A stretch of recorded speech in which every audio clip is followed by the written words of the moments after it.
Margaret's biggest impact in this community has been her willingness to step up to leadership positions. You can be involved and you can be everywhere, but a true leader is really hard to find, and Margaret really displays leadership ability in every aspect of her life. Margaret L. Callahan was born Margaret Litch on March 25, 1955, to Jean and John Litch. The youngest of two children, her brother John Jr., 3 years older. At the time, her father was a doctor in the Air Force, stationed at the now-defunct Mitchell Air Force Base in Hempstead, Long Island, New York. I love to tell people I'm from Long Island, New York, because I sound just like I'm right from Long Island, New York. When she was 1 year old, the family moved to Galveston, Texas, where her father completed his residency at the University of Texas Medical Center. He would then take a position with the medical center. He was one of the early pioneers in the academic end of plastic surgery. So in his day, they were still really developing a lot of the techniques, and his specialty was burns. Her mother, Jean, was a Southern belle who laid a foundation for proper etiquette and respect for others in her children. She was always the hostess that put people together, made sure nobody was ever uncomfortable. As a mother, she didn't work outside the home when my brother and I were growing up. When Dad was in med school, she did things like the welcome wagon and anything in those days to bring in an extra dollar or two. But then as we were growing up, she was always home and would run us around and do everything. So she was just loving, giving. She was really the perfect mother. They both were the perfect mother and father. As a young girl, Margaret felt the sand between her toes and the lure of the beaches of the Gulf of Mexico. When I was little at the Galveston beach, things weren't developed. We didn't have a big cultural scene. It was really beach. And so we would go down there, Mom and Dad and my brother and I, and build sand castles, play on the beach, but we weren't doing hoity-toity things. It was park the car, and in those days you could drive the car on the beach. She was an active young girl and enjoyed the relaxed lifestyle of Galveston in the 1960s. We lived in a little house. They called this neighborhood we lived in Fish Village because all the streets had names like Trout or Mackerel or Barracuda. And we lived in a little house on Trout. We would come home from school and we'd be all over the neighborhood. And we made our fun, there were the empty lots that you would go and push the dirt around and make a bicycle hill. And we'd go over there with those old banana bikes and take the bicycle hill and try to jump and do these things. We would play kickball every afternoon in the neighborhood, or kick the can, or freeze tag, and it was always playing outside with the whole big group of neighborhood kids of mixed ages, because we didn't have all those organized activities or opportunities, and somehow or another we had a great time, and everybody just knew when it was dark, you go home, it's dinner time. She attended Rosenberg Elementary School and was a very good student. I liked school. I pretty much thought, and still believe it to this day, if you go to class, if you pay attention, if you take good notes, you do fine in school. And so I had good grades. At an early age, Margaret was in fashion vogue, modeling for local events and stores. She got her first taste of beauty pageantry at 11, when she was chosen by a local Little League team to be the queen of their team. They all had sponsors, which were local merchants. The team that asked me to be their queen was the Plantowski's furniture team. And so they were little boys about my age, and so each team would vote a queen, and that queen was part of the team when they were selling candy bars and all the things Little League teams do and that sort of thing. Queen of Plantowski's, what could be better? In junior high school, she started to find her way into the social aspects of school. I joined every club. I ran for student council, all of those kinds of things. In 1969, she entered Ball High School. Prior to this, the two high schools in Galveston had been segregated. It was a new experience for Margaret. I loved Ball High, and I was one of those that, I didn't have a defined circle that I went in. I had different groups of friends with different interests, and that stimulated me. I always found that to be very rewarding, to have friends of all different interests, and so Ball High was the perfect fit for me. At Ball High, Margaret became involved in a variety of activities, from academic clubs to her passion, the drill team. The closest thing anybody would identify with would be the Rockettes, because it was a high-kicking team. And so we would perform at halftime of the football games, and we were 120 girls, so we would go almost end to end on the football field. And it was synchronized precision dancing with high kicking. My senior year, there was a colonel, 3 lieutenant colonels, and 8 or 9 lieutenants, and I was a lieutenant colonel my senior year, leading the big squad of tornettes, and then the 9th graders were the whirlette. It was also at Ball High School that Margaret became involved in the local debutante events. It was an activity she would continue into college at Vanderbilt. I guess this is that deep South upbringing, because I don't know why, but growing up in Galveston, there were 2 or 3 of these presentation kind of things. There was the artillery ball, the family dance. There were 2 or 3 that they would have the presentations when you were in a certain grade. Then when we moved to Nashville, and I went to Vanderbilt and all, I did the Eve of Janus, which was one of the ones in Nashville, and then the Texas Rose Festival, which does college students, because of all those years growing up in Texas. They invited me back to be in that one. They were always a lot of fun, but I never took it beyond anything except they were fun. While she enjoyed the pageantry of the events, Margaret was far from a spoiled princess. She was designated driver for her friends, but her ride was nothing fancy. I had a 65 Bug, and the condensation overnight would get down in that engine. And so the way to start it in the morning was to push it and pop the clutch. And so I drove a couple of kids to school, and you could see us every morning running down the road with the group pushing, pop the clutch, and everybody jumps in and off we go. An honor student in high school, at the beginning of her senior year, Margaret had applied for early decision to one school, Vanderbilt, her father's alma mater, and was accepted. In 1973, just before her high school graduation, her father accepted a position as head of the plastic surgery department at Vanderbilt. She was elated that her parents would be living in the same city, but they had to move a few months before she would graduate. His job started in January, and mine, graduation didn't come until June. So we had no family in Galveston, but we had these lifelong friends, having been there since I was 1 year old. So I actually finished high school staying next door with my neighbors, they had 3 boys, and we had all grown up together. One of those presentations, my escort that night was one of their sons, because I had no boyfriend at the time, and we were just really good friends. And so we had a good time that semester. I think it was hard on my mother, because she was, felt like she should be with my dad and wanted to be with my dad, but also, it's hard to move when your child's finishing the senior year in high school. Margaret graduated 5th in her class, and in the fall of 1973 entered Vanderbilt University in Nashville, Tennessee, majoring in business administration. She became involved in a variety of activities, including her sorority. She was the business manager of the Hustler newspaper and became involved in volunteer projects to help others. One such project her freshman year was called Operation ID. It was an effort to prevent theft.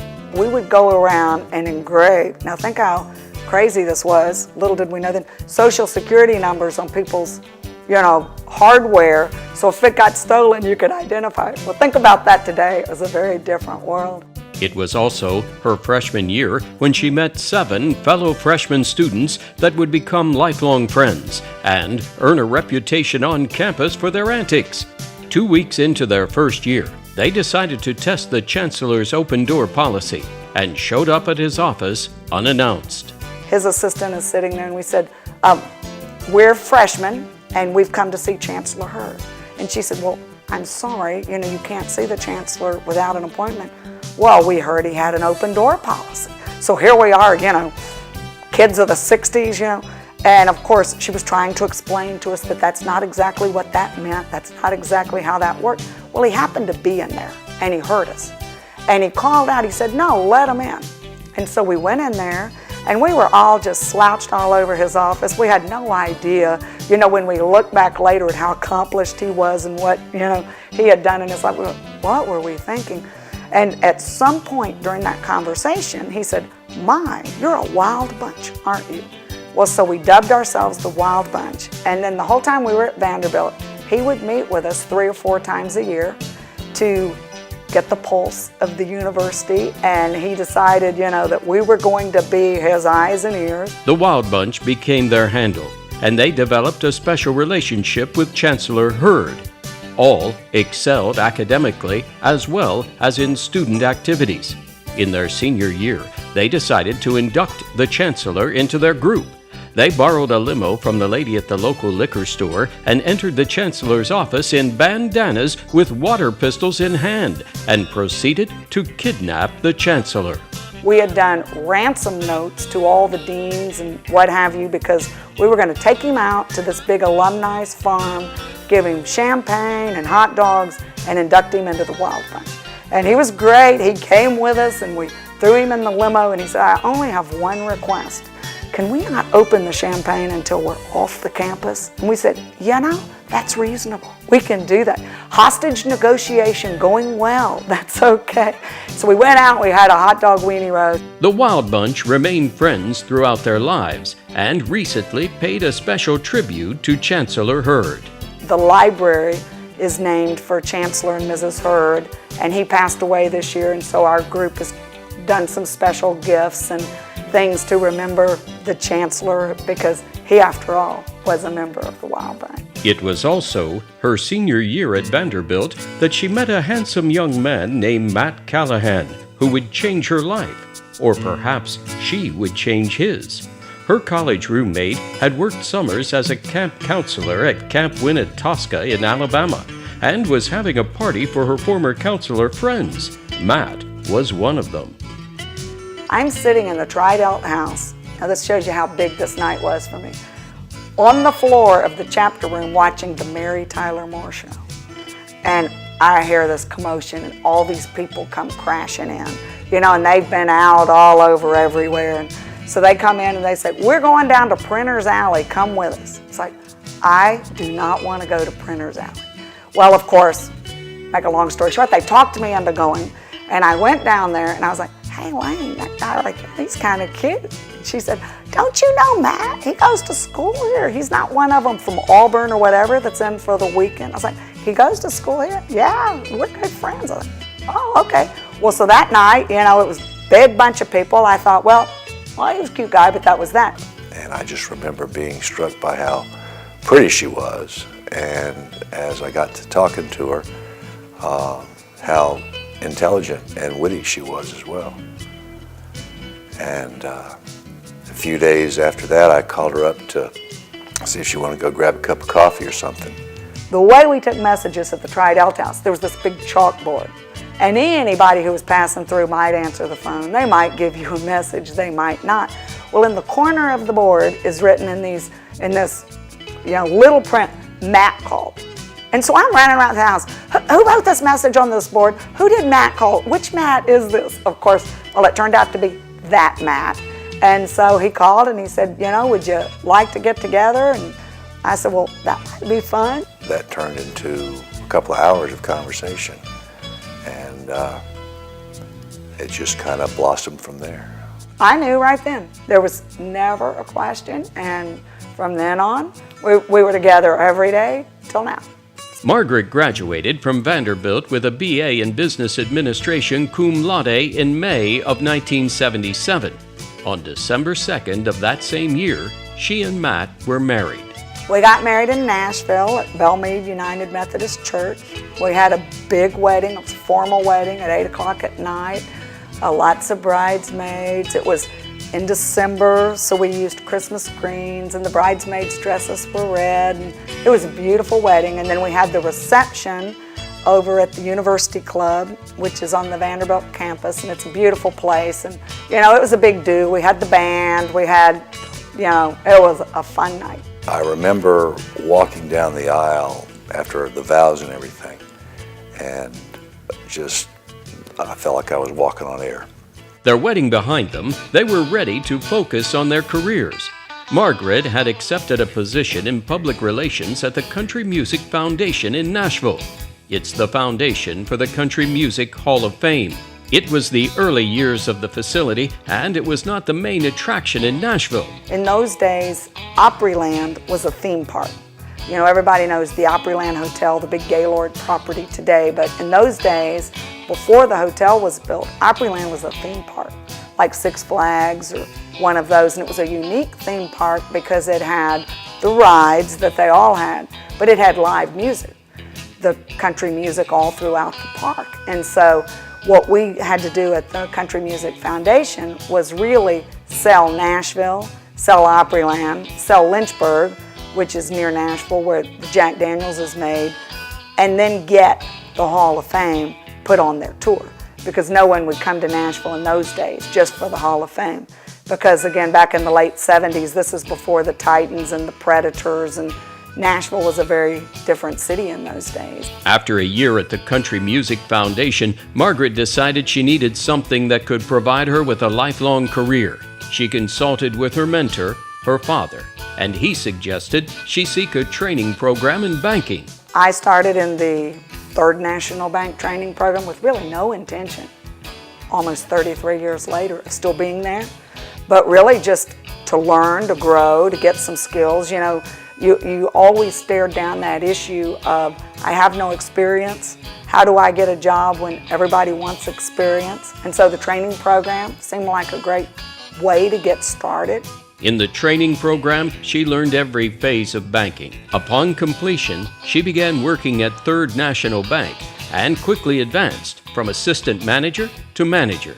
In the 1980s, she was managing the largest, most commercial branch in Nashville at the foot of Music Row when a young associate named Brian Williams came to her with an idea. He had come to Nashville to be a musician, but realized there were many others with more talent than he. However, he also understood the unique aspect of the music industry and suggested they create a division to cultivate their banking business. He started in the back of the branch with a lollipop sign that said music industry.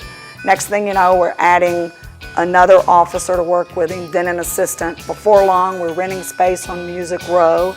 Then we're expanding space on Music Row. And today, you can go over there and see the Brian Williams Music Row Financial Center, which is just huge. And then with SunTrust, it's grown into sports and entertainment banking. In 1986, Third National Corporation of Tennessee was purchased by SunTrust, and Margaret would continue to advance within the organization.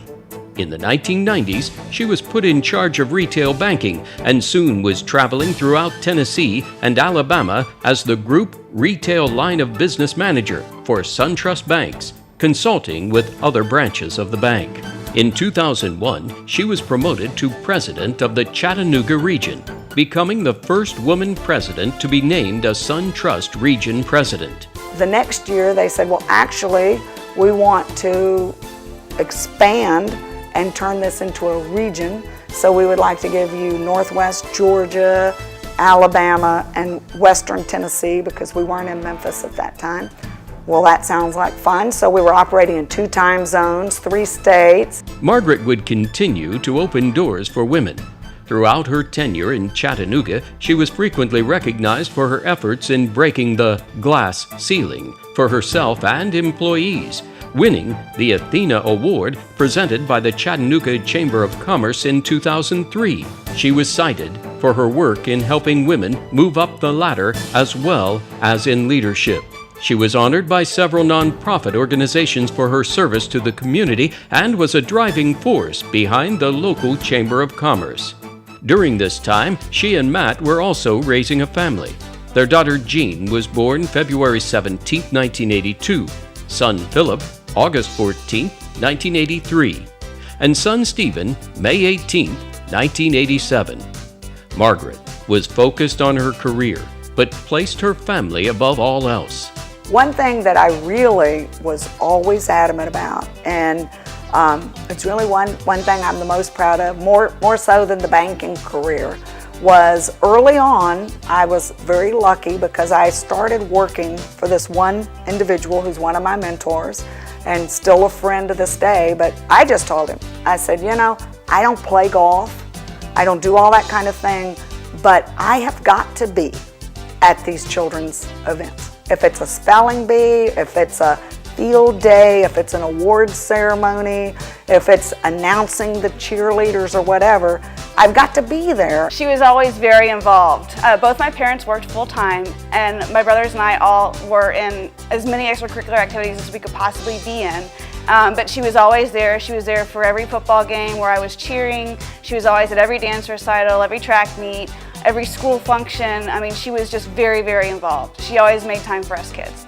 My mom is a giver and a lover, and she puts everybody before herself.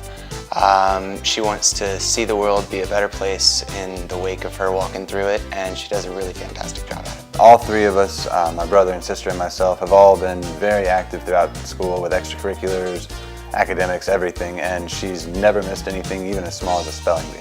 My belief was that nobody will ever remember that Tuesday morning at 10 o'clock that I left to go to the spelling bee over a whole career of 30-something years, but that child always remembers if you were there at that spelling bee or at that award ceremony. So I always tried to go, and Matt did too. And it was the greatest compliment I ever got was when the older ones were in Montessori school.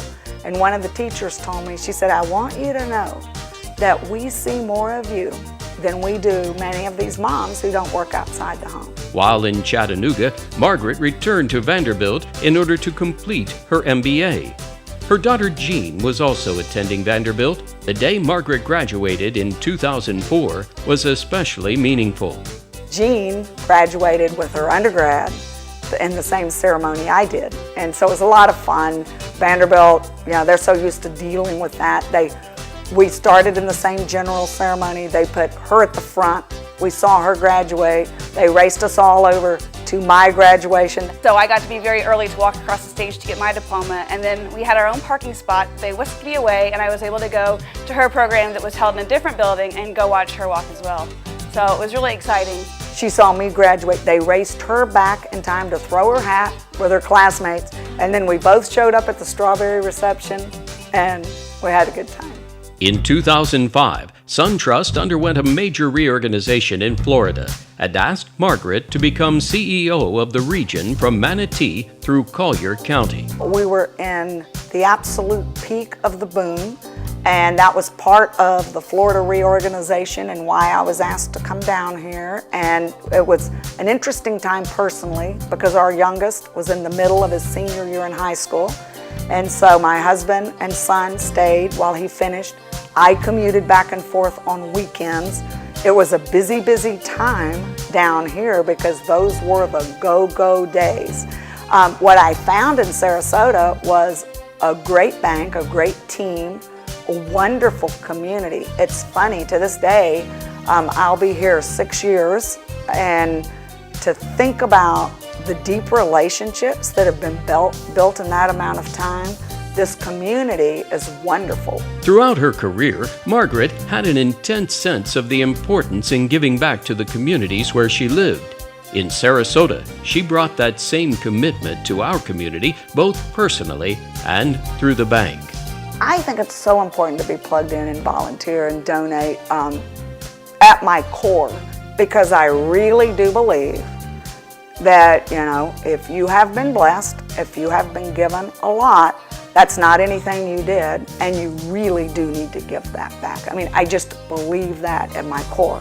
Margaret, when she first got here, immediately set up a volunteer program, and she, as a result, demonstrated her leadership for all of us.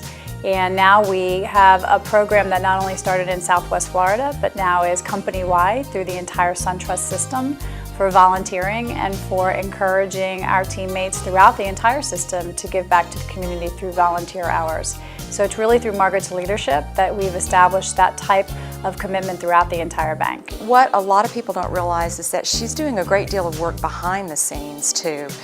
She puts in a lot of time and a lot of energy for causes she believes in, and those happen to be multiple causes. Our most frequent interaction is at the Community Foundation, where we are both on the executive committee.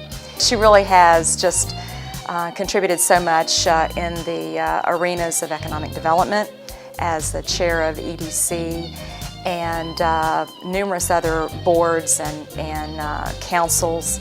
And then she will be chairing the Community Foundation board in a couple of years. I met Margaret in 2005 when she first came to Sarasota, full of Southern charm, but soon found that with that Southern charm, there was a keen intellect, a warm heart, and a real commitment to get involved in the community. And that she has done. She's been involved in the Chamber, the University of South Florida Leadership Council, the Community Foundation. I could go on and on. She is a joy to work with. I've been on boards with her, committees with her. She's a personal friend. And so that Southern Magnolia had so much to give, and Sarasota is so fortunate to have had Margaret land on our doorstep in 2005 when the challenging market began and we really needed community leadership. Margaret is a very driving, inspirational, and fun manager, fun person to work with.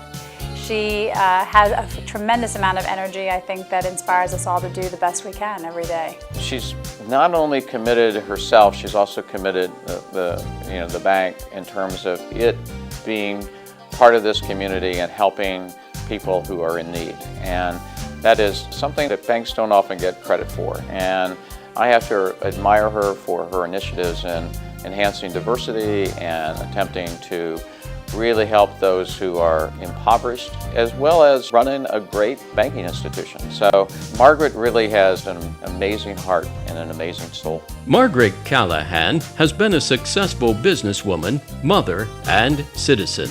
We asked her for her advice for those who follow. My recipe for a successful life really just starts with the belief that whatever gifts you have, you should use them to your fullest and not be overly burdened by comparing your gifts to the gifts other people have, because they're all very different. To me, what really matters when it's all said and done is, what did you do with what you were given? I would just tell the future generations, use what you've got and do the best you can.